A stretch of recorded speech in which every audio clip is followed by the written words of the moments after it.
Ooh, hey guys, welcome back. Today we're going to do the very last issue of Lab Rats, issue number 8 by DC Comics, made by John Byrne. I'm happy this is over. I really am, because I just read it. I clenched my teeth a couple of times because nothing makes sense. Okay, we're going to dive in. So remember, in the last issue, a lot of people died. They go into the Dyson sphere-like planet, right? Um, and then, but before we go there is some senator from the government, and she's here to, I don't know, shut down the project or whatever, right? And she said, and so Quilby Quinty, what's his name? Quinlan. And so basically he says, hey, come in and I'm going to show you what we are doing here, right? But then, so I still have no clue. So it seems that this Dyson sphere-like thing here just came out of hyperspace. It's now planet Earth. These group of people that belong to the Quinlan and Lab Rats experiment facility is discovering these two survivors, right? And they bring them back to the facility. So she's waking them up. So Dana still looks like a boy and is all panicking, says, hey, we made it. And then she explains that everybody's dead and because of that robot from the last issue, remember that?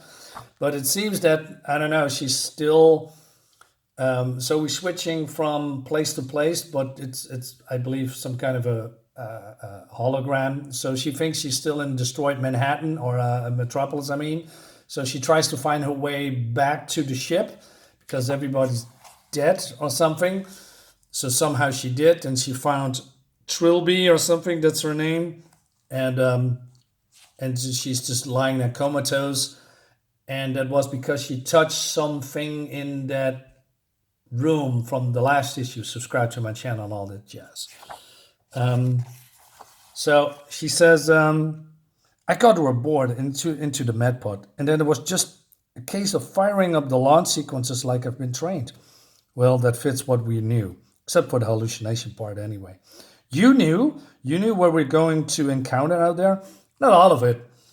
16 months ago, we intercepted an intensely sequenced and bundled transmission from deep space. Then we decoded it.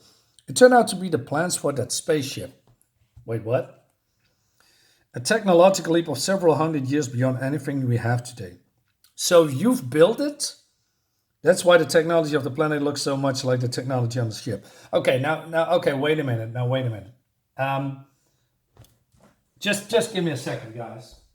Just give me a second. So if they build it, right?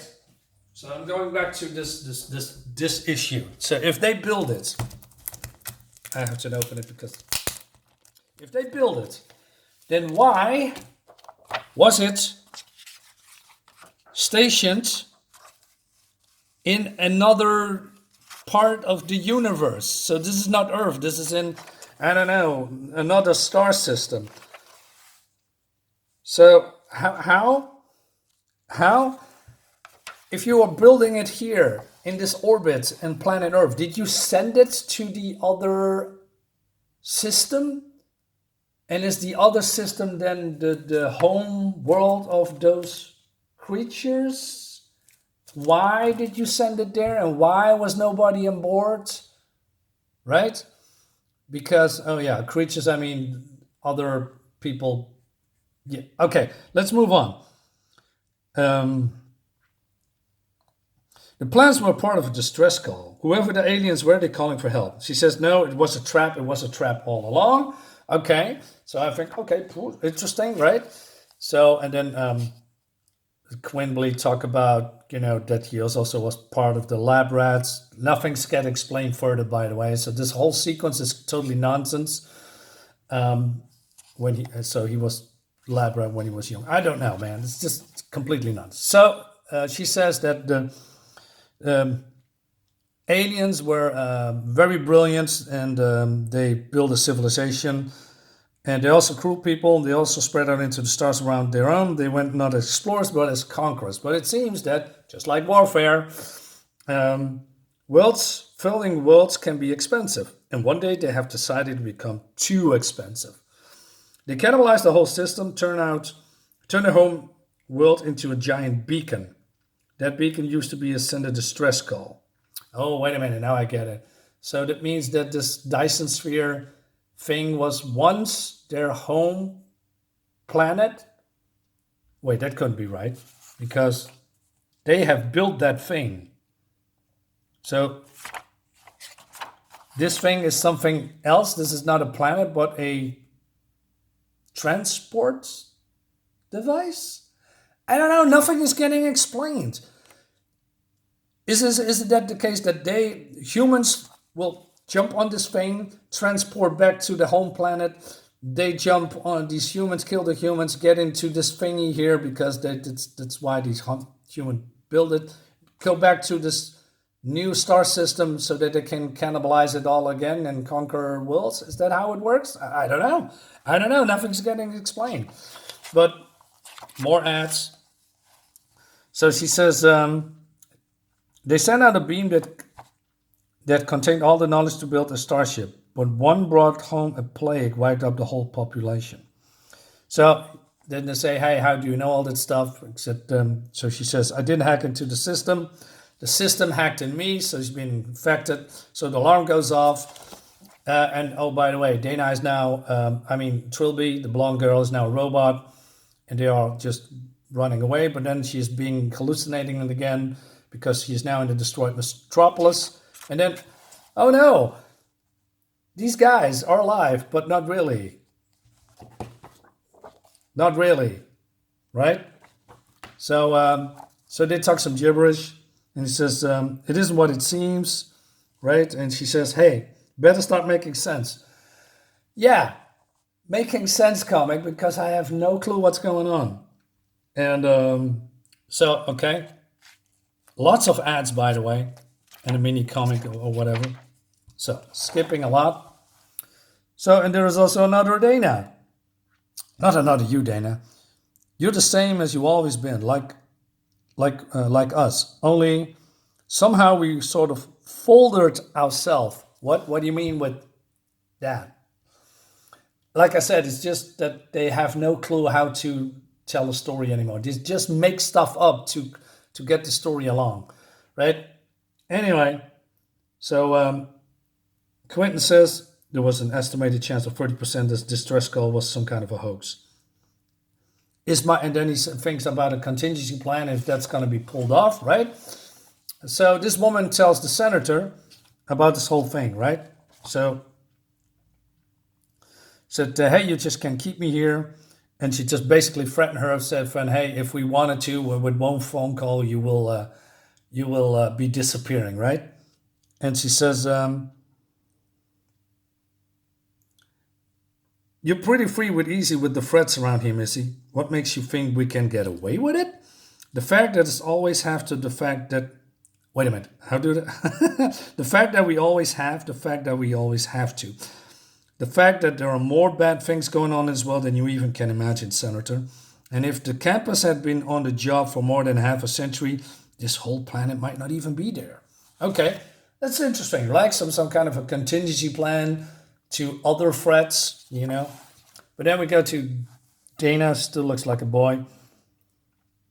The time machine, it wasn't blown up before we even tried to using it. It was our return from the future that caused it to explode. Two objects cannot occupy the same physical space at the same time. So basically, they went into the future. They came back from the future. The time machine exploded, and that caused this weird anomaly that you are seeing in the other comics where Metropolis was devastated and it happened to the whole world. So, okay. But there's this whole mumbo jumbo goes on for a little bit. So it seems that they caused some kind of entropic inversion. And look, I do not pretend to understand two words of this. Same here, Dana. But why the games? Why didn't you just tell us? We try to, but we get yanked off planet by your space voyage. What? What are you telling me? So basically, are you saying they were on the ship, and then when Dana did this time jump or space jump, they were yanked off the planet? How does that work? How does that work? You were dead. There is no physical. Oh man, it's so convoluted. Anyway, and so you said you're ghosts. You're not ghosts. We are encapsulated potentialities. We were we would have been if our timeline has been disrupted. And there's more. Since there are duplicates in this timeline got killed, Poe, Wu, and Isaac has been sort of fading away. All right. So yeah, here Quinlan still thinking of the contingency plan. Dana says, "Hey, I'm going to lead this creature away," and at some point it doesn't make any sense anymore. So I can't believe this is happening, and yet it's the only thing that makes any sense. Well, I'm sorry, it doesn't make any sense to me, and not the reader, and not the people that are watching this video. The machine that has taken Trill completely, including all her memories. How do you know that? Which means it knows it has to eliminate me first, because I'm the only one on Earth who has direct knowledge of its home planet. Now, wait, what? What do you mean? Isn't that the whole thing? Wasn't this the whole thing? Is this then the virus talking, or is this the contingency plan of the aliens? The aliens built the plan so that the humans can make this Dyson spheres like thing. But why would then the robot eliminate the humans? Wasn't the plan that the aliens come in this Dyson sphere planet to conquer Earth, or not? I mean, nothing is explained. So basically, you're saying to me that this robot is here that is going to kill everyone because reasons? And she is the only one that has now knowledge of it. And why would you then kill it? Because wasn't that the whole plan of the aliens, that the humans come to their home planet? I have no idea anymore. It's so convoluted. Anyway, so it seems that I don't know. Quinlan has alien technology somehow. Why? I don't know. To destroy this thing, and then she says. So her doppelganger comes, says, "Hey, where are the others? They just faded away." And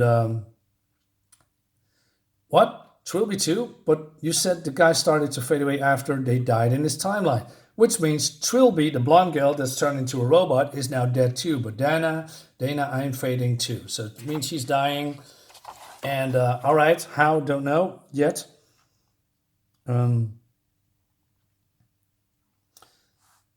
So Quinlan is here. Hey, not yet. I got to make at least one attempt to free Trilby. There's nothing left to free Quinlan. It's eaten her. Trilby is gone. What? How do you know it's been eaten? Yeah, nice redhead.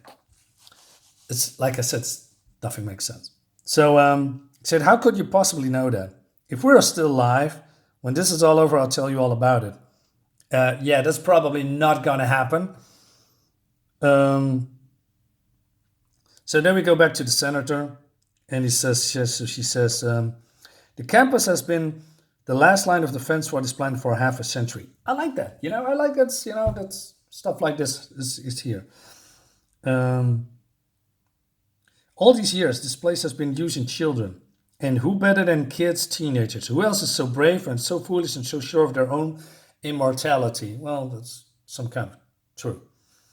Send in an adult, and there might come a moment when common sense would make him hesitate. And in that moment, everything could be lost. Send in a kid, and they're doing before they were even thinking. Well, it's not entirely untrue.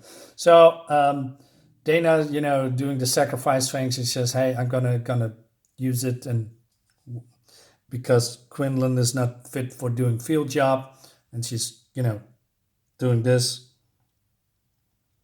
Son of a gun, you really do care after all. Well, if this is any consolation, I'm already dead anyway. So, but you just told him that you want to tell him about the full thing if you are going to survive, but you don't. So, this creature is now destroyed. And it said, it's over, Senator. The threat has been eliminated again. What are we going to do next, sir? Next, Sarah, we do what we always do, what we always have done. We find another bunch of lab rats and start over. The fucking end. I have nothing. I have absolutely nothing.